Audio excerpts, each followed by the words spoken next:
ఆంధ్రప్రదేశ్ రాజకీయాలు ఫాలో అయ్యే వారందరికీ ఖచ్చితంగా వాసిరెడ్డి పద్మ తెలిసే ఉంటారు. దాదాపుగా దశాబ్దానికి పైగా ఆమె యాక్టివ్గా పాలిటిక్స్లో ఉంటున్నారు. ప్రజారాజ్యం పార్టీ ద్వారా రాజకీయాల్లోకి అడుగుపెట్టిన ఆమె ఆ తర్వాత అది కాంగ్రెస్లో విలీనం కావడంతో వాసిరెడ్డి పద్మ వైసీపీలో చేరారు. అప్పటి నుంచి ఆ పార్టీలో కీలక పాత్ర పోషించారు. అధికార ప్రతినిధిగా పార్టీ వాయిస్ను బలంగా వినిపించారు. ఆమె సేవలను గుర్తించి మహిళా కమిషన్ చైర్పర్సన్గా నియమించారు జగన్మోహన్ రెడ్డి. అయితే ఎన్నికల్లో పోటీ చేయాలని ఆశించి ఆ పదవికి రాజీనామా చేశారు. కానీ టికెట్ రాలేదు. దీంతో ఎన్నికల తర్వాత వైసీపీకి రాజీనామా చేశారు వాసిరెడ్డి పద్మ. అయితే వాసిరెడ్డి పద్మ వైసీపీకి రాజీనామా చేసి నెల రోజులు దాటింది.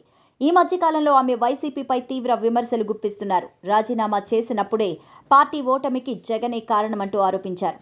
ఆయన పార్టీని పట్టించుకోలేదని, ఆయనకు పార్టీని ఎలా నడపాలో తెలియదంటూ చెప్పుకొచ్చారు. ఇప్పుడు ఆమె ఏకంగా పార్టీ పగ్గాలను విజయమ్మకు అప్పగించాలని సూచించారు.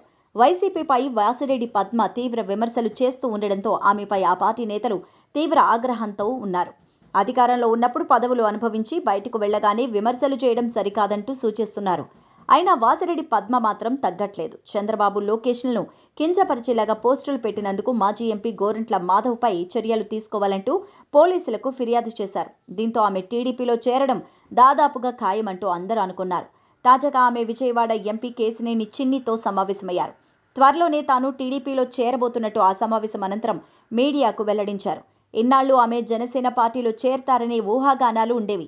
ఇప్పుడు ఆమె స్వయంగా తాను టీడీపీలో చేరబోతున్నట్టు ప్రకటించడంతో ఆ ఊహాగానాలన్నిటికీ బ్రేక్ పడినట్టయింది. అయితే వాసిరెడ్డి పద్మను టీడీపీలో చేర్చుకోవడానికి తెలుగు తమ్ముళ్లు చాలా మంది వ్యతిరేకిస్తున్నారు. ఆమె వైసీపీలో ఉన్నప్పుడు చంద్రబాబు, లోకేష్, పవన్ కళ్యాణ్ తదితరులపై తీవ్ర వ్యాఖ్యలు చేశారు. కొన్ని అంశాలను ఆమె సుమోటోగా తీసుకొని విచారణకు ఆదేశించారు. ఇవన్నీ ఇప్పుడు మర్చిపోయి పార్టీలో ఎలా చేర్చుకుంటారని వారు ప్రశ్నిస్తున్నారు. అయితే వాసిరెడ్డి పద్మను చేర్చుకునేందుకు టీడీపీ హైకమాండ్ గ్రీన్ సిగ్నల్ ఇచ్చినట్టు సమాచారం.